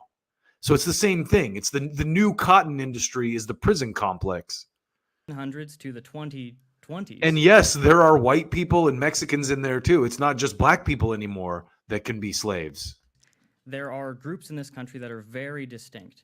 And when I say American, I'm not referring to purely as a citizen, but I'm referring to a member of the American nation, which I believe is a cultural, as an ethnic group, just like Iranian, just like a member of any country from Europe. But I believe we should treat the native, true-born population of America in the same way that other countries are purely allowed to recognize that somebody from this country has a unique cultural background. So this is a part where there are people who believe this, and I don't think that they're mainstream in any way in the Republican Party anymore, but there was a contingent. I think originally they were Democrats, but this idea that like white Europeans founded America, so like only white Europeans are real Americans, is a fucking joke, because there were already people on the land, especially in California. California was basically snatched from Mexican families. If you've ever watched the fucking Ken Burns The West documentary, it's well documented. Like San Francisco was started as a mission the same year that the colonies on the East Coast were founded. So the idea that like only white Europeans are real Americans is a fucking joke on its own. And I think most people can recognize that, especially if you were born here and raised here from an immigrant family. Like this guy argues that like only Scottish people and like British people are Americans. Like, so what? Italians aren't Americans? Spanish people from Spain who moved to the United States, people from Ireland, anyway. And this isn't to say that blacks are not here, that they do not have a unique culture on this continent. It is simply to say that they are so distinct, both racially, economically, socially. Segregation still exists de facto today. Many communities are largely one or another population. And that's not okay. It doesn't exist. I mean, I think it does exist to some extent, even in Los Angeles. Like, it's definitely like Inglewood and like the south central part of town is a historically black area, and they've thrived and built it up too. It's improved quite a bit. Communities in Los Angeles, and so, but I don't think they're segregated intentionally. I think it's just because of the way that ancestral fucking things work. Like East LA is like the real LA. That's where there's generational families that own homes. South Central LA, same thing. There's people there that own homes, and it's just been passed down through generations, and they happen to be black families. But there's a lot of there's white people and Hispanic people and Asian people in all parts of the city. And so it's like, yeah, I guess there are neighborhoods, like to his point on the segregation thing, it does still exist to some extent, but it's not like an intentional thing. And it's not the letter of the law, like people like that see the world his way want it to be. I believe these differences are so distinct that we ought to consider them as different nations, perhaps within the same government. Okay, so what does that really mean? Going back to my question. Sure. I'm from Iran. Okay. Okay. My mother's Armenian. My dad's Assyrian. I came here in November 20, 1990. June 20th of 1999, I become a U.S. citizen. I joined the Army with a green card, okay? What do you consider me? Do you see me as an American, or do you see me So as this guy put his life on the line. I mean, maybe it was at peacetime, I don't know, for the United States. And I mean, to me, that on its own is worthy of citizenship. Iranian. I would think you would be... Because I wouldn't do that. You are a citizen. You are legally and civically a part of the United States, and I would classify you as a good citizen. You are a businessman. You have brought a lot of value to the country. However, I would say that you are distinct from an American, and I am not somebody who believes that everybody who is not American is by default worse than. I don't put the world into that kind of hierarchy, but I believe there is a distinction there. And when you're talking about, what I would want to do, I think immigration should be restricted. I think all of the illegals should be sent home. I think anybody who lied about their naturalization status in order to get it unlawfully should be sent home. Like Tucker Carlson, you spoke with him recently. He mentioned how everybody with a dual passport should have to choose. Things like that are a great start, and I think you would really be able to help demographically secure the country. But are we asking, should the United States have anybody within its borders in any civic capacity, which is not a national, which is not a true cultural, assimilated person? I think there is some room for that, and I think there's some room for that in a lot of reasonable governments. But what we're talking about today, or what we're talking about in the country today, is the fact that should these globalist policies be allowed to completely transform the cultural and demographic landscape of the country? And I believe that would make it something entirely different. So there is some validity to these points, and you see it with real estate, where it's like I kind of agree with people that it's like, you look at it, like I've talked about this before, but my cousins tried to buy real estate in Germany. My cousin's husband is a German citizen, dual citizen, fought in the army in the United States, probably similar to Patrick, but David. But if he had to choose, if they were like, you have to choose between being an American or a German, he's an American, you know what I mean? But he happens to have been born in Germany. And he's a white guy too. So if they're by this guy's, take, he'd be fine. But if it was a black guy who was born in, Burma or something, or Jamaica, and he came over here and fought in the war, that's not okay. He's not a real American. And that's bullshit. That's complete bullshit. But by the same token, there is validity to the idea that, hey, you have to kind of like establish yourself as a citizen if you want a piece of this, where we don't have that now. We kind of let people come in from other countries and just buy up the land and take advantage of our openness. And I do think we need to be a little more careful about that. And there's nothing wrong with that. But the fact that this guy is kind of like an op or like a Fed, it almost is like, it seems like it's designed, this guy and people like him in the public sphere are designed to make people think that anyone who believes that like we should reform immigration or we should be a little more careful about who we let buy land is a full-on racist who just doesn't want anyone who's not white here. And that's totally not the case. So my sons, their mother is white. Their mother's white. She was born in Texas, Houston, Texas. And listen to this. This is fucking ridiculous. What this Their guy. dad is Middle Eastern. What are my kids? Are they American? I would say Of course. they are half and half. They're fucking American. They're born in America. Like, that's the American fucking dream. If they're born in the United States, one of their parents is American. This guy valiantly fought for the country. He's an established businessman. He's done everything he needs to do to be a good citizen. What do you want? He's a fucking American.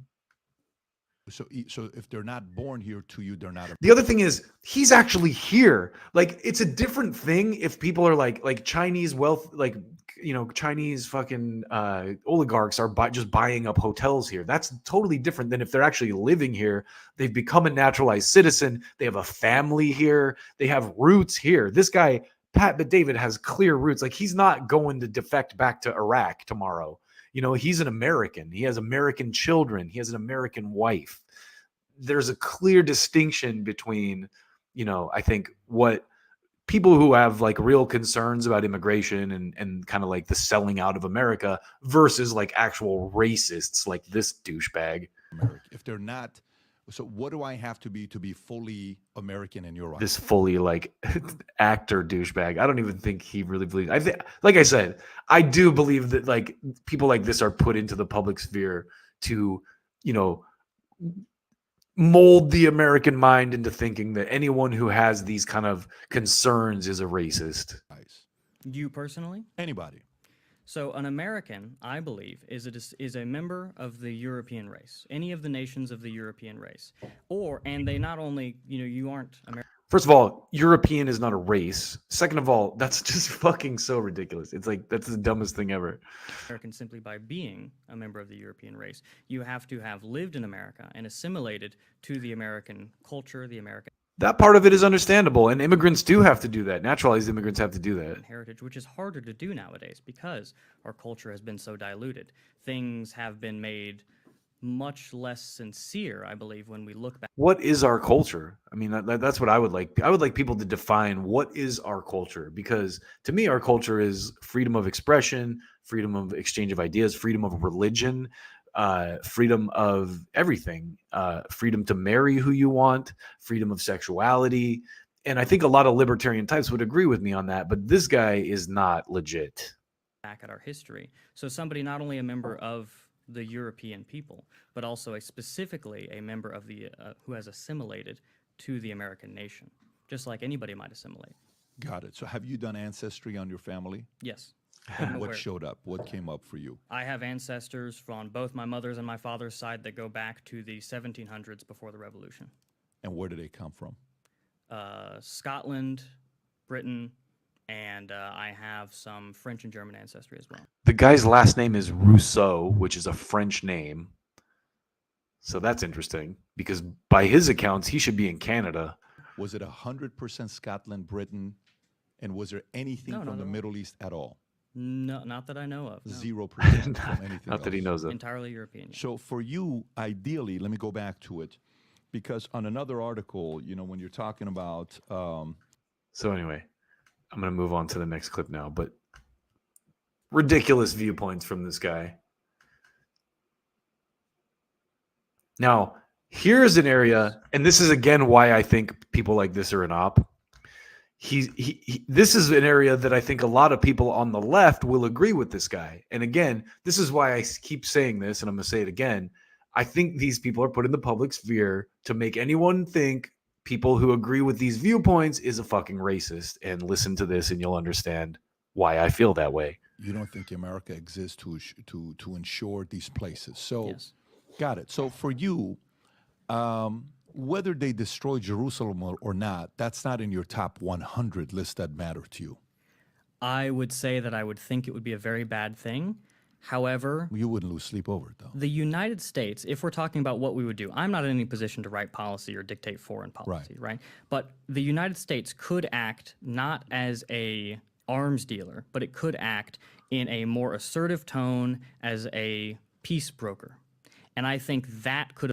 That's racist. See what I'm saying? That right there is why this guy's put in the public avoid the type of cataclysmic scenario you're talking about. What prompted... Because that's correct. He has the correct viewpoint here. You to be so uncomfortable or maybe against Israel's existence, or, the fact that's like, I think Trump being too supportive of that, I'm not with that. What prompted you at this age, 25 years old, to be so against that?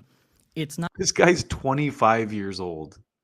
Not so much Israel in the Middle East as much as it is Israel in the United States. I think the amount of people of Jewish faith and ancestry, and specifically of Zionist political leanings, is they're overrepresented in positions of power in the United States today. And is that me saying that every single one of them is morally bad and guilty of some particular wrongdoing? No, absolutely not. But I think it is not wrong to say that these people, especially Zionists, people with these lobbying groups, are so vastly overrepresented in comparison to the amount of Jews in the Middle East or in the United States or anywhere, that we need to ask some serious questions as a country as to whether or not the influence of these, political careerists is in the best or the negative interests of the United States. And if you ask me, I would say no. I think it's a very... And that right there, again, these people, like that, he's right about that. He's totally right. And I think a lot of people on the left will agree with him. A lot of people on the right will agree with him. But he's correct about that. And again, his other views are completely disgusting and wrong, and I would not support any of his views on that. But this is something that people can kind of find common ground on. The fact that, hey, if you really care about our country the United States, where we live, where we are, you know, you would want to rethink some of this stuff. And you might have to work with people who have disgusting viewpoints like this guy to make that happen. Yeah, no, I don't think people would dispute that. I don't think that's the concern. There's a lot of people that are probably going to be on the same page with you there on There you whether go. America's first or not. It's not about I hope so. I think that's what the case is, because we would want it to be America first, and some of them are simply not. They're giving too much money to Ukraine, too much money to a lot of different places. Those are all valid concerns to have. I think for you, okay, so at the beginning. So this is another point here that just blew my mind. Like, I don't understand how anyone in this day and age can think like this. This is complete, but listen to what he says.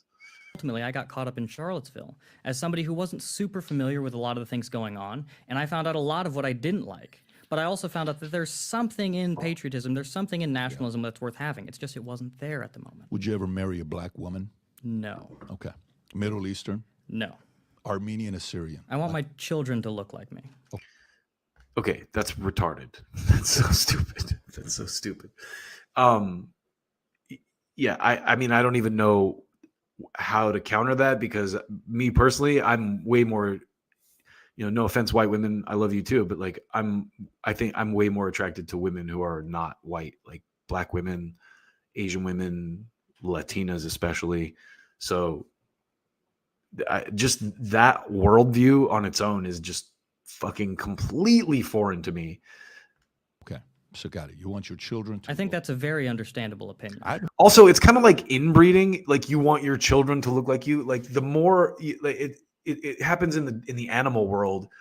You know, dogs that are like purebred are inbred, stupid, slow dogs, and mutts are actually much smarter, better animals because they're intermingled with different breeds and stuff. So the human race and genetics in general is against this guy. But let's keep going. I don't. A lot of there's people people that there's a guy that goes viral all the time, and he wants blacks to only marry blacks. I don't have a problem with that. I got a manect yesterday from somebody whose parents are Armenian, and she is dating a black guy, and her parents want her to marry an Armenian guy. And I can understand that. I don't have a problem with that.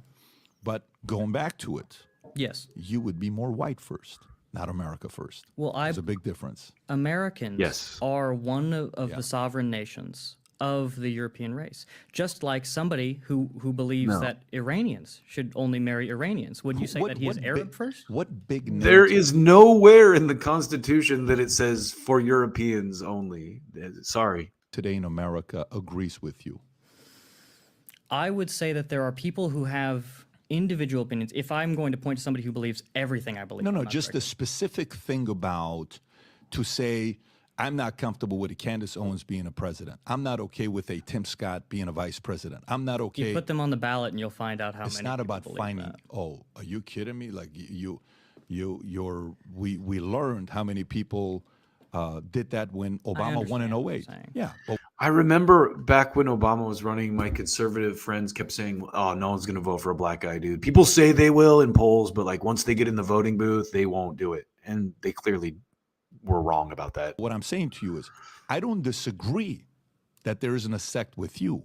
Yes. But I think your community is getting smaller and smaller and smaller, not bigger. I think your community. Political landscape is opening up. You think so? There's a lot of people. You know, when you talk Yeah. to Tucker Carlson, you asked him what America was, Mhm. and he said America is a people. So last bit of fun from this interview.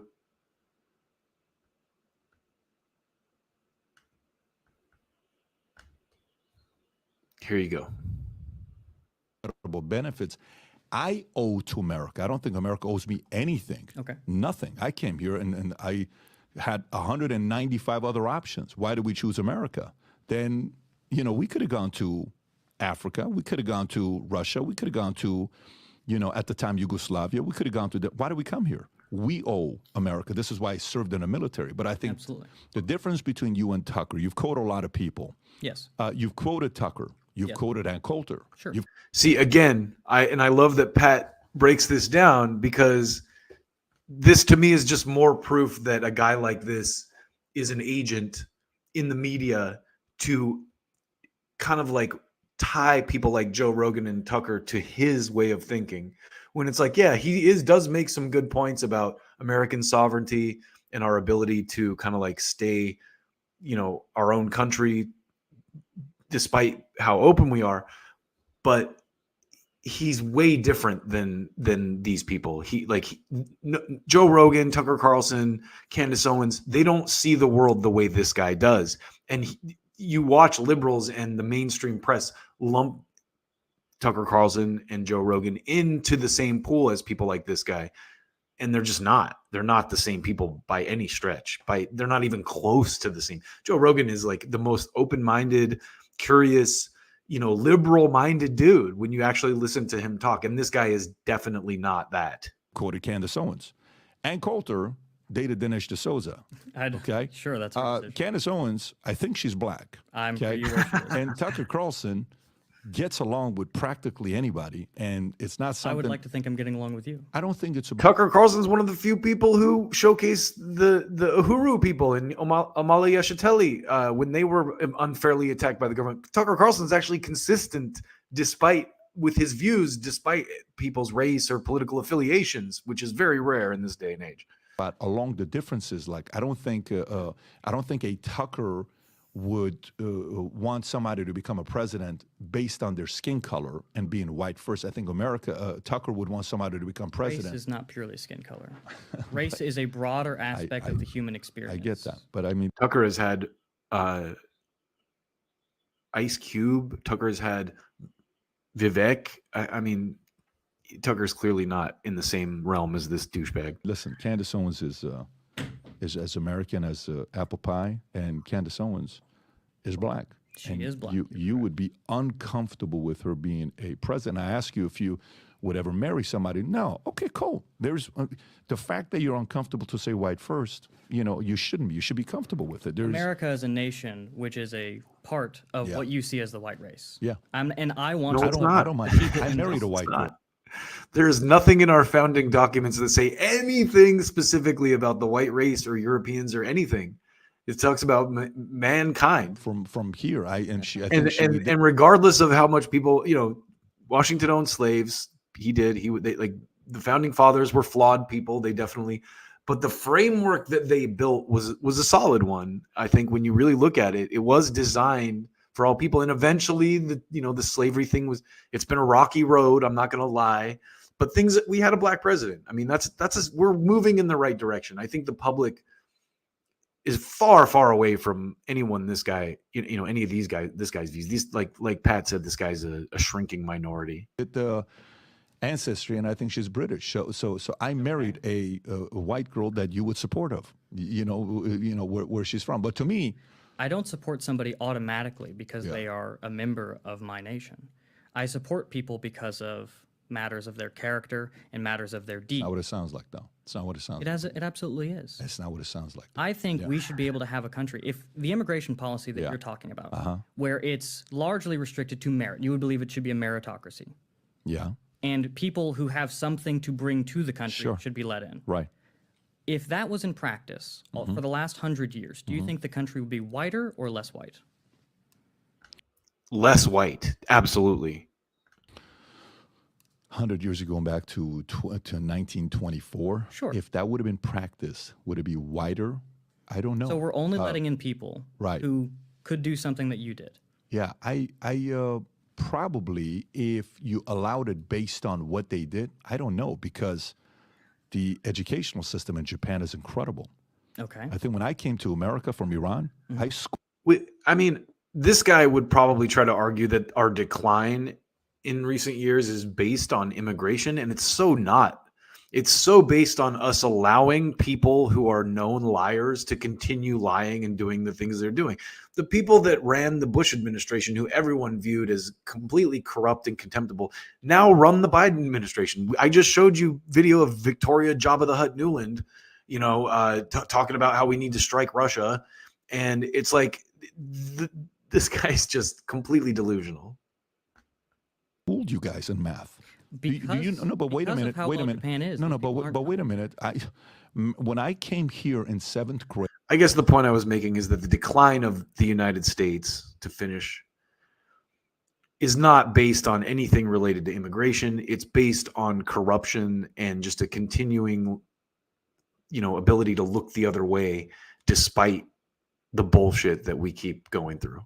The COVID thing is such a great example of that. It's like Americans are just rubes who will put it on our TV. It's true. You can rob us this way, rape us and rob us 6 ways till Sunday, to quote Chuck Schumer. Okay. I was shell shocked of how pathetic the math was in America at 7th grade. I laughed at Americans. And so, go look at how many Persians, Iranians, job creators, what they do. Are you kidding me? They're all over the place when it comes down to business. And Pat's my age, so when he was in 7th grade was a long time ago. It wasn't like, 5 years ago or something. This was like probably in the 90s or the early 2000s. So bring Japanese, bring Indians. The highest paid. Yes. Indians in America. Can you pull up, Rob, which immigrants in America make more money than actual whites? This is Vivek is a good example. Actually, the direction he went. Wait a minute. Let me just show this to you. Please. Okay. So if you can pull this up, Rob, where it shows there's a statistic, income inequality. If you can't find it, Rob, I'll find it. It shows which ethnic immigrants make the most money, and whites are at $65,000. Indians are at $129,000. So do I think America would be better if they attracted more Indians? They kick white people's ass. I mean, if that's the part. And I'm not even Indian. There's no reason that I believe all these, in what you're talking about, is more of the immigration that's coming from the visa programs and not necessarily the southern border. Well, I'm not for illegal immigration. I'm not sitting here saying we do illegal immigration. That's not where I'm coming from. But he's just countering your argument that like whites are in some way superior for some reason, which they're not. Yes, white Europeans were the founded the current structure of things here in the United States, but they also took a lot, it's just historically ridiculous. And just to close this out, I mean, Pat pretty adequately took this guy down on his intellectual arguments, but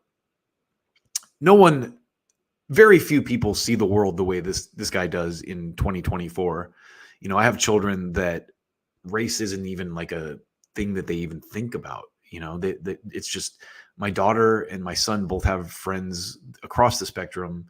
And it's not even like, I mean, they might make jokes about it among each other because that's what they do, because of the environment that they grew up in with the internet and everything. But there is very little to zero racism, like real quantifiable racism in my children's generation.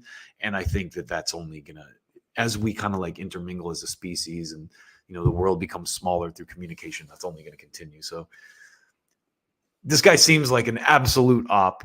And he's completely wrong about his views on race, but he's right about the America First stuff. And I think, again, to say this for the 1,000th time, that's why he's being put out in the public sphere to represent those types of views so that people will tie other people with views that are similar in some areas, like Tucker and Joe Rogan, to that racist way of thinking. So before we close out today, timeline cleanse, video cleanse. I want to show you this video I thought was really great it's James Baldwin.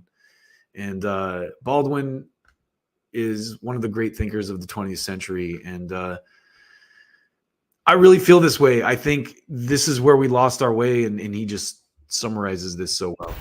In despair about the world. I never have been in despair about the world. I'm enraged. Enraged, all right. But I don't think I'm in despair. I can afford despair. I can't tell my nephew, my niece. You can't tell the children there's no hope. I suppose I'm wondering whether we're more materialistic, more selfish. I don't know. More. No. I think that we're more panic-stricken. I think that I walk through these cities, the cities of the Western world, London, New York, and sometimes it resembles the most poverty-stricken cities of the East. There's been a breakdown, a betrayal of the social contract in Western life. And people are grabbing for things and holding on to what they think they can get and stepping all over their neighbors because they are panic-stricken. comforting themselves with material things? Are Yes, you but saying when in people, simple? yes, when people do that, they are reacting to something is beginning to crack. People hoard all this because they don't have anything else, but they don't really believe in it, you know, and they kill to get it. But that proves the moral bankruptcy, which translates itself into the actual bankruptcy of the world in which we live. We have yet to understand that if I am starving, you are in danger. When people think that my danger makes them safe, they're in trouble. Are you Profound. And that's the way I view the world. It's on my Twitter profile. People first, human beings over and real life, you know, over fucking money and property. That's what I value in every situation. That is my principle. And thank you for watching. With that, I'm going to close it out and try to end on something funny without getting a copyright strike. So I'm going to throw this voters are a threat to democracy at you one last time. And thanks for tuning in. We'll see you out on the internet. Take good care of yourselves. White rural voters, a threat to democracy at this point. Voters, a threat to democracy at voters, a threat to democracy at voters, a threat to democracy at voters, a threat to democracy at voters, a threat to democracy at voters, a threat to democracy at voters, a threat to democracy at voters, a threat to democracy at white rural voters, white rural voters, white rural voters. The threat to American democracy. Voters, a threat to democracy at voters, a threat to democracy at voters, a threat to democracy at voters, a threat to democracy at voters, a threat to democracy at voters, a threat to democracy at voters, a threat to democracy at voters, a threat to democracy at white rural voters, white rural voters, white rural voters, white rural voters. Why are white rural voters a threat to democracy at this point? Voters, a threat to democracy at voters, a threat to democracy at voters, a threat to democracy at voters, a threat to democracy at white rural voters, white rural voters, white rural voters. The threat to American democracy.